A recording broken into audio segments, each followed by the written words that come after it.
1 year ago, few people believed Burkina Faso could seriously change its agricultural future. Yet within months, fields that once struggled with water shortages, outdated tools, and fragile harvests began producing again, while communities started seeing tractors arrive, irrigation expand, and farms run throughout seasons that once meant empty soil. So what exactly changed under Ibrahim Traoré, and why are observers across Africa suddenly paying close attention to a transformation many experts once dismissed as unrealistic? Because what is unfolding now may reshape how an entire nation thinks about independence, food, and economic power. Something important is unfolding in Burkina Faso, and most headlines barely scratch the surface of it. What you are about to hear is not just another political speech or development program, but a shift in how a country tries to reclaim control over its own food, labor, and economic direction. By the end, you will understand why this strategy matters far beyond one country, and why many people are watching closely. Because if you miss the deeper meaning behind what Ibrahim Traoré is trying to build, the story may look simple on the surface while its real implications move quietly underneath. Without context, it is easy to believe the familiar narrative that nothing truly changes in countries facing instability or conflict. But that assumption is exactly what this moment challenges. If these reforms continue to unfold the way they have begun, the conversation will no longer be about temporary policy experiments. It will be about whether a small Sahel nation can redefine what autonomy and resilience actually look like in the modern world. Two facts quietly changed how many observers began looking at Burkina Faso. Within roughly a year, agricultural programs expanded across multiple regions while the government simultaneously began pushing a national push toward food self-sufficiency. Or the beginning of something more structural? One detail often overlooked is the scale of early agricultural support. It signals a baseline change in capacity because mechanization can dramatically increase how much land communities are able to cultivate. The idea behind the reforms did not appear suddenly. The government framed the effort around a long-standing national aspiration: reducing dependence on imported food and strengthening domestic production. Ibrahim Traoré repeatedly emphasized that Burkina Faso should not remain in a position where essential goods must constantly come from abroad. The reasoning is straightforward: when a country produces more of its own food, it reduces vulnerability to external shocks and price swings. But the agricultural initiative also had a social dimension. Officials pointed out that many of the earliest beneficiaries were women working in farming areas that previously lacked secure water systems, equipment, or consistent infrastructure. That context matters because in several conflict-affected regions, women have increasingly become heads of households after displacement or economic disruption. Supporting agricultural cooperatives, therefore, becomes not only a food strategy, but also a stability measure. One local farming perimeter mentioned in the speech illustrates this shift. A year earlier, the area reportedly struggled with water access and farming tools. After infrastructure improvements and organizational support, women working there were able to produce crops across seasons rather than only during short harvest periods. Fresh maize appearing in March outside the typical seasonal expectation became a small but visible symbol of the change. Yet that example raises a larger question. If these early projects represent only the first layer of reform, what happens when similar initiatives spread across regions, provinces, and eventually entire agricultural networks? That is where the story begins, moving from a local experiment to a national strategy, one that Ibrahim Traoré frames not simply as development policy, but as a step toward economic sovereignty. At the center of this shift stands a figure who has quickly become one of the most discussed political leaders in the Sahel: Ibrahim Traoré. Since taking power, Ibrahim Traoré has repeatedly framed Burkina Faso's future around a single idea: a national dignity must be built through production, not dependency. Ibrahim Traoré often returns to the same message: real emancipation is not symbolic recognition, but the ability of people to work, produce, and sustain themselves. One moment captures that philosophy clearly. During a visit to an agricultural site developed for women farmers, Ibrahim Traoré pointed to fields that had previously struggled with water access and equipment. He described it as proof that empowerment must be practical: land to cultivate, tools to use, and harvests that can actually be sold. Another example reinforces the same point. Women organized in cooperatives began producing vegetables and maize throughout the year instead of waiting for a single seasonal harvest. And local markets begin to rely less on external supply. This pattern suggests something broader than a single development project. If multiple farming zones experience the same improvement in equipment, irrigation, and organization, the cumulative effect could gradually reshape how rural economies function. And from that moment forward, the story stops looking like a local initiative. It starts looking like a structural shift. Before the reforms, many farming areas operated with limited machinery, irregular irrigation, and short harvest windows. After the government began expanding support programs, tractors arrived. Irrigation improved, and cooperative farming zones started operating across longer growing cycles. The shift did not happen quietly. First came the distribution of farming equipment. Hundreds of tractors were introduced to help communities cultivate larger areas of land. Suddenly, fields that once required exhausting manual labor could be prepared faster and more efficiently. Then infrastructure followed. Agricultural perimeters began receiving water systems, improved organization, and structured access to inputs. Small farming groups, especially women's cooperatives, were encouraged to coordinate production rather than work in isolation. Momentum started building. Production increased. Vegetables appeared outside traditional seasons. Fresh maize showed up earlier in the year than many farmers expected. Local markets reacted almost immediately. More supply meant fewer shortages. And when food becomes more available locally, prices can stabilize for families who previously relied on imported products. At the same time, the reforms carried a symbolic message. Ibrahim Traoré repeatedly connected agricultural production to sovereignty. In his speeches, he argued that a country waiting for basic food imports cannot truly control its own destiny. That idea resonates strongly in Burkina Faso's political narrative. The country has long debated how to balance international trade with domestic independence. Agricultural self-sufficiency therefore becomes more than an economic plan, it becomes a statement about national resilience. And as these programs spread across regions, something unexpected began to emerge. What initially looked like isolated agricultural projects started forming the outline of a much larger strategy. Numbers help clarify what emotion alone cannot explain. When observers began examining the agricultural programs more closely, several indicators suggested the reforms were not symbolic announcements but operational changes already underway. The first indicator concerns scale. Reports connected to the reforms mentioned the distribution of around 400 tractors to farming communities across the country. That figure matters because mechanization directly increases the amount of land that can be cultivated in a given season. More tractors mean more fields prepared faster and less dependence on purely manual labor. The second indicator concerns continuity of production. Some agricultural zones that once produced only during limited rainy seasons began operating across longer cycles once irrigation and organization improved. When farmers are able to produce beyond traditional harvest windows, supply becomes more stable throughout the year. The third indicator concerns human impact. Many of the projects described in the speech were designed specifically to support women working in agriculture. In regions affected by conflict or displacement, women increasingly carry responsibility for sustaining households. When farming cooperatives receive land access tools and water infrastructure, the result is not only higher production but stronger local economic stability. Taken together, these numbers and observations point toward a pattern rather than isolated successes. Increased equipment expands capacity. Expanded capacity allows more production. And greater production strengthens local communities. That chain of cause and effect helps explain why Ibrahim Traoré frames agricultural reform as a cornerstone of national independence rather than just another sector policy.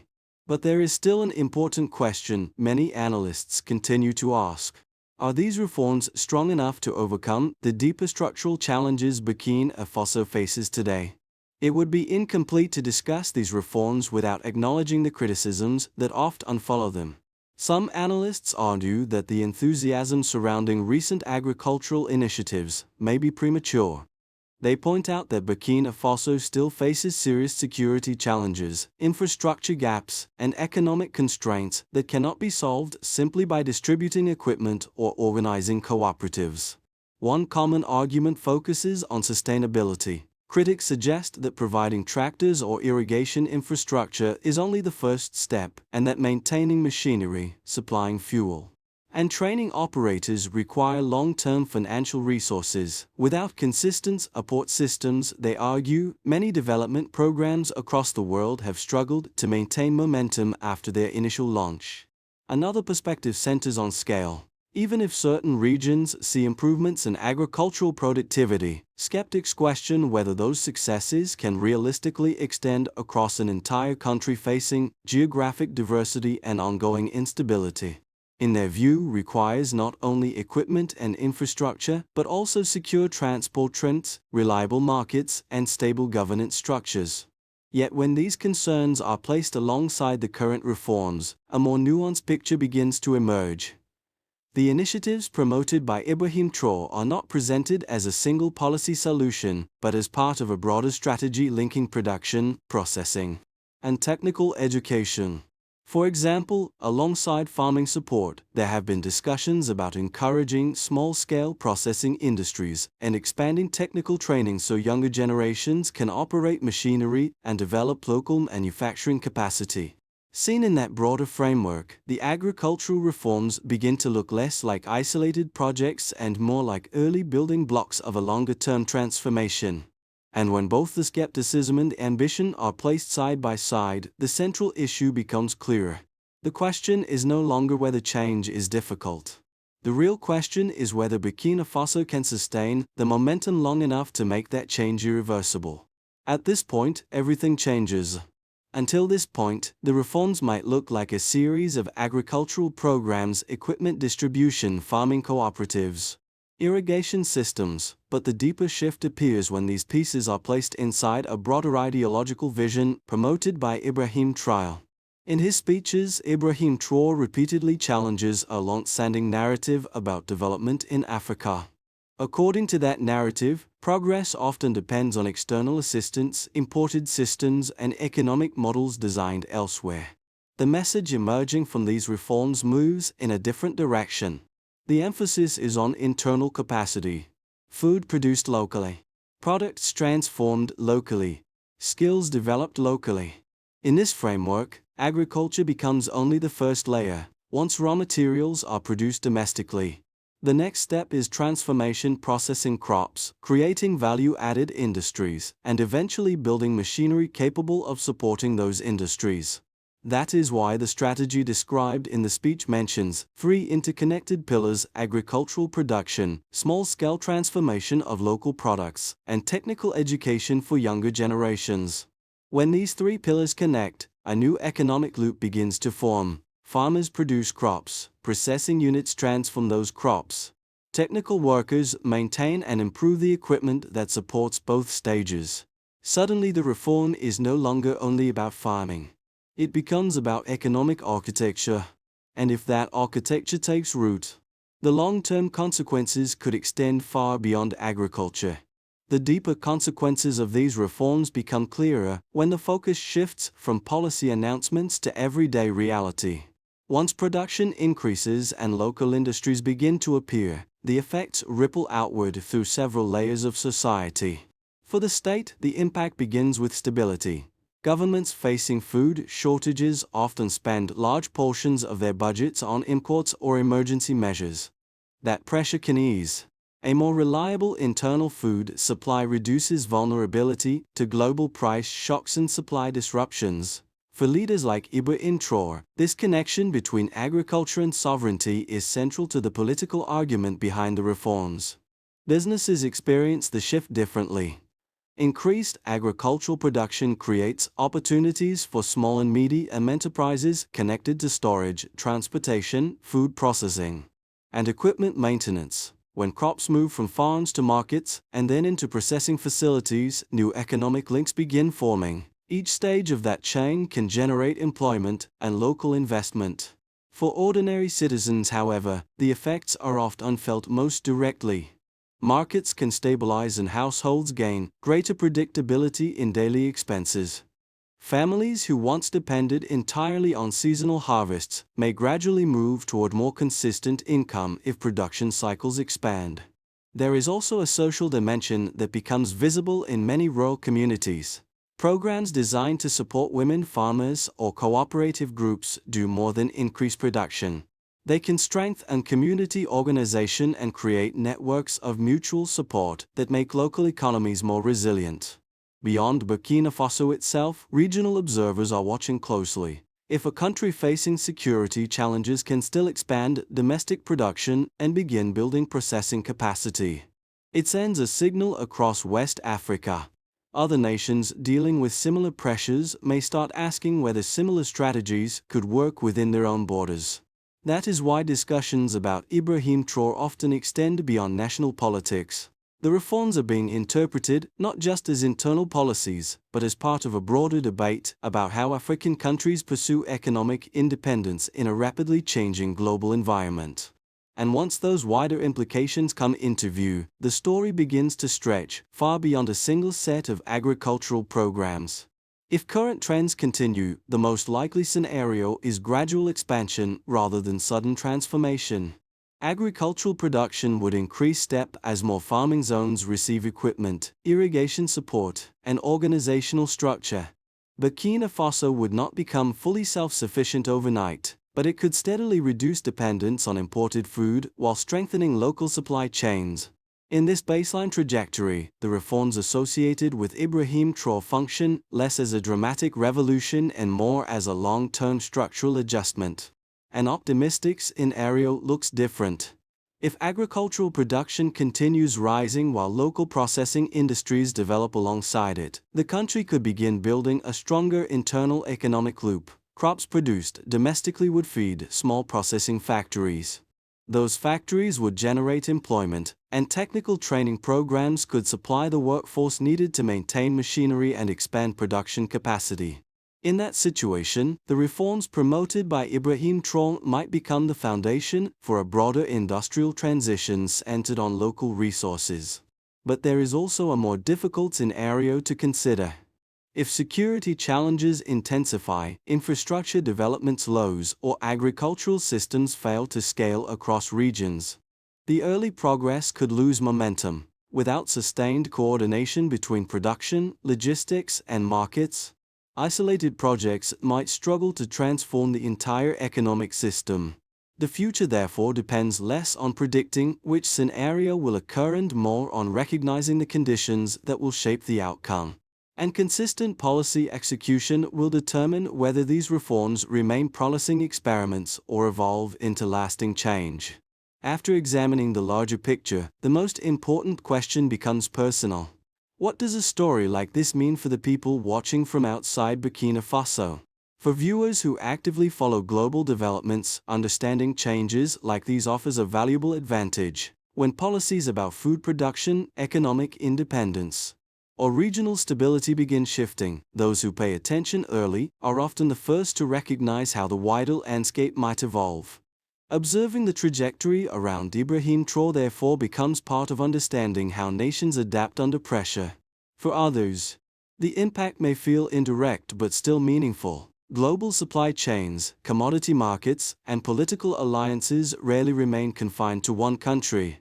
When a nation attempts to rebuild domestic production or reduce external dependence, those decisions can gradually influence trade patterns, regional cooperation, and even international diplomacy. Then there are viewers who might feel this story has little connection to their daily lives. Yet history often shows that moments of change begin quietly in places few people expect. When economic strategies shift or new models of development emerge, their influence can eventually reach far beyond their original context. The important point is not that every viewer must follow each detail. It is simply that understanding the direction of such transformations helps people avoid being surprised by them later. And whether someone watches closely or only occasionally checks the headlines, stories like this remind us that the global landscape is constantly evolving. Real change rarely happens through slogans alone. If the goals described in these reforms are meant to succeed, they must move beyond speeches and into practical, measurable action.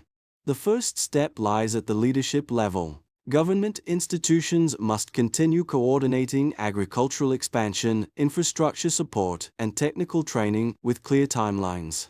The success of these reforms can be measured through concrete indicators: increased cultivated land, stable year-round production, and improved access to equipment and irrigation for farming communities.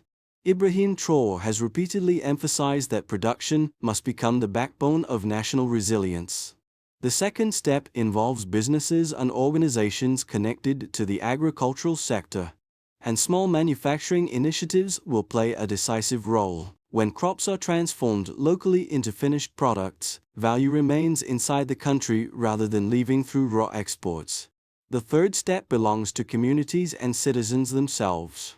Farmers joining cooperatives, women organizing production groups, and young people entering technical training programs all contribute to the long-term sustainability of these reforms. Because in the end, policy direction creates opportunity, but real transformation happens only when institutions, industries, and citizens move together. Earlier in the story, there was a moment when fields that once struggled with water tools and uncertainty began producing again. That image quietly captures the deeper meaning behind everything we have explored. From the early agricultural sites to the broader national vision, the journey has followed a simple arc. Reforms attempting to rebuild production, and a country trying to redefine what independence might look like in practice.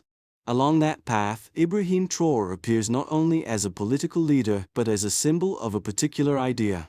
That development should emerge from the work and capacity of the people themselves. Whether one fully agrees with that approach or views it with caution, the intention behind it has become part of the national conversation. The story therefore extends beyond tractors, farms, or economic plans. It touches a deeper question about direction, responsibility, and the choices societies make when confronting difficult circumstances. Because in the end, moments like this are never only about policy. They are about the path a nation decides to follow. And sometimes that choice reshapes the future. Stories like this rarely belong to a single country alone. They become part of a wider conversation about how societies confront pressure, uncertainty, and the search for a different path forward. If this story about Ibrahim Traoré and the transformation underway in Burkina Faso made you pause or think a little differently about what is happening in the Sahel, then the conversation should not end here. Many people around the world are trying to understand the same question from different perspectives. If you believe this topic deserves deeper discussion, one meaningful step is simply sharing the story with others who might want to explore it further. When more people understand the context behind events like these, the discussion becomes richer and more thoughtful. And perhaps the most interesting question remains open. What do you think will matter most in determining the future of Burkina Faso in the years ahead? Because the answer to that question may shape far more than one nation's story.